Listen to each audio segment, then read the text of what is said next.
I could have, would have, should have been a something or other. Yeah. And I'm not ready to go out gracefully.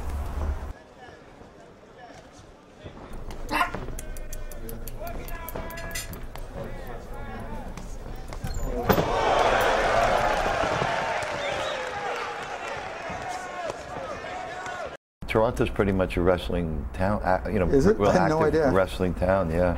I only know from going for the 10 days of the festival every year. Well, it's interesting because we didn't, when we shot the movie, the first place that we were going to take it to was Venice, and we thought wrestling in Venice, are they going to get this, you know? But really, the movie has a universal message with any kind of sports, and you know, you could be a soccer player, a rugby player, and your day comes where you're at a certain age, and they're going to, you know, they're going to sell you to another team real cheap, or they're going to say, you know, here's your walking papers. Well, you know, I was never a wrestling fan, you know.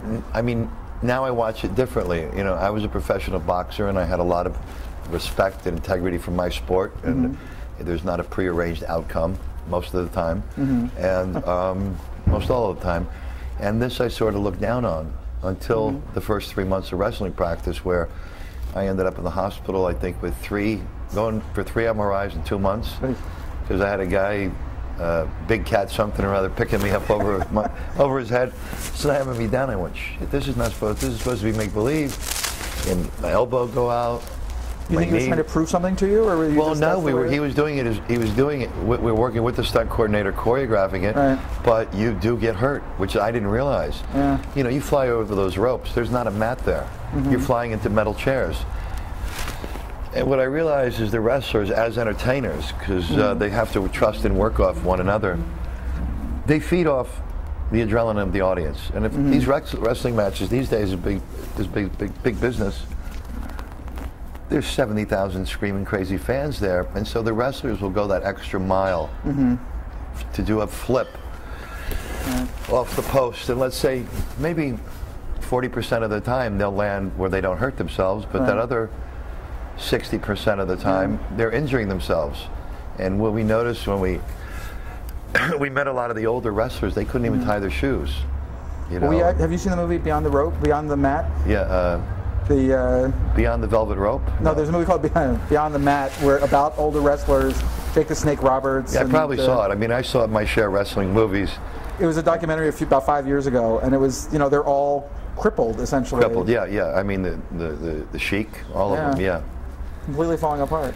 Which I didn't realize that happened to them, and I sort of regained my respect for these guys, because they do break their ass, and they do have to be fit, and they're really strong, and they walk and they go do many shows, a circuit.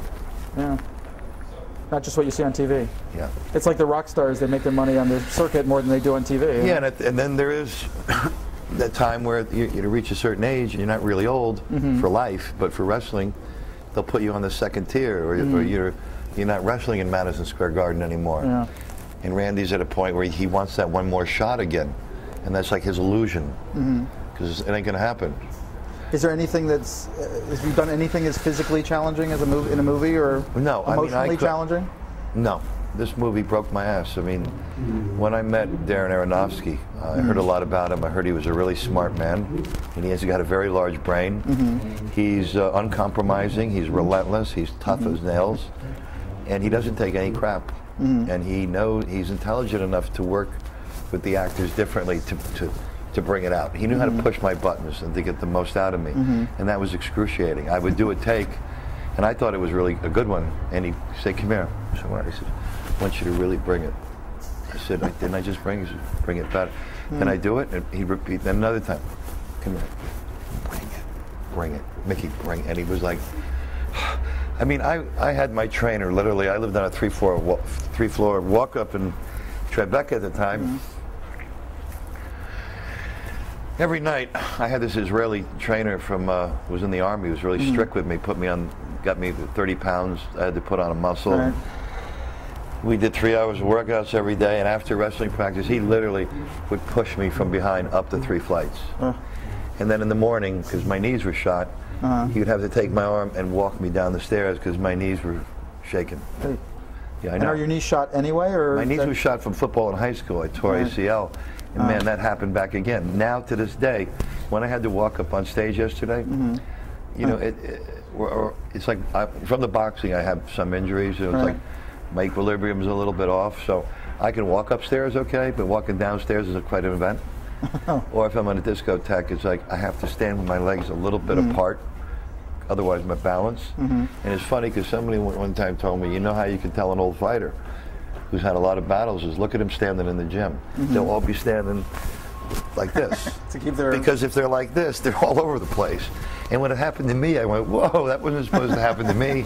It was noticeable in the movie how much, you know, you're so huge on top, I had to put and your legs are so skinny. I had to put 34 pounds of muscle on, and I had 6 months to do it. And we, you know, we had 7 meals. We went on a high-protein, low-carb diet. Had you gotten that big before? Never. No, I've never been over 200 pounds in my life. So you never did the steroids, build it up thing. We did a lot of protein, high-protein shakes, and a lot of vitamins, and a lot of food. So is there a headspace for all of that that's different than the headspace as an actor when you're